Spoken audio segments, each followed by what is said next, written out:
السلام علیکم ورحمۃ اللہ وبرکاتہ۔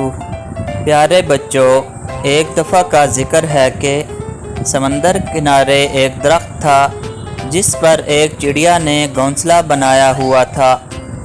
ایک دن تیز ہوا چلی تو چڑیا کا بچہ سمندر میں گر گیا۔ چڑیا بچے کو نکالنے لگی تو اس کے پر گیلے ہو گئے اور وہ لڑکھڑا گئی۔ اس نے سمندر سے کہا، اپنی لہروں سے میرا بچہ باہر پھینک دے، لیکن سمندر نے ایسا کرنے سے انکار کر دیا۔ چڑیا بولی، دیکھ میں تیرا سارا پانی پی جاؤں گی، تجھے ریگستان بنا دوں گی۔ سمندر نے اپنے غرور میں گرج کر کہا، اے چڑیا، میں چاہوں تو ساری دنیا کو غرق کر دوں، تو میرا کیا بگاڑ سکتی ہے؟ چڑیا نے یہ سنا تو بولی، چل پھر خشک ہونے کو تیار ہو جا۔ یہ کہہ کر اس نے سمندر سے پانی کا ایک گھونٹ بھرا اور اڑ کر درخت پر بیٹھ گئی۔ پھر آئی، گھونٹ بھرا، پھر درخت پر جا بیٹھی۔ یہی عمل اس نے کئی بار کیا تو سمندر گھبرا کے بولا، پاگل ہو گئی ہے کیا؟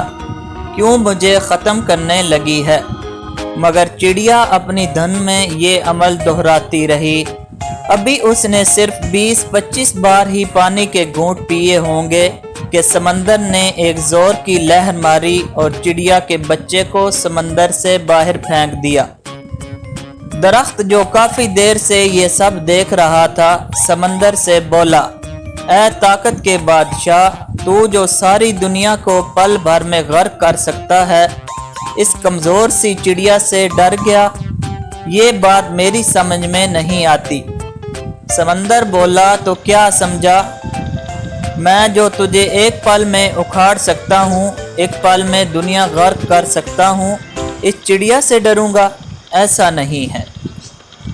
دراصل میں تو ایک ماں سے ڈرا ہوں، ماں کے جذبے سے ڈرا ہوں۔ ایک ماں کے سامنے تو عرش ہل جاتا ہے، تو میری کیا مجال ہے؟ جس طرح وہ مجھے پی رہی تھی، مجھے لگا کہ وہ مجھے ریگستان بنا ہی دے گی۔ پیارے بچوں، دیکھا آپ نے ایک چڑیا کو کیسے اپنے بچے کے لیے سمندر سے لڑ پڑی۔ کہنے کو چڑیا ہے، لیکن ممتا کا جذبہ اس میں بھی کوٹ کوٹ کر بھرا ہے۔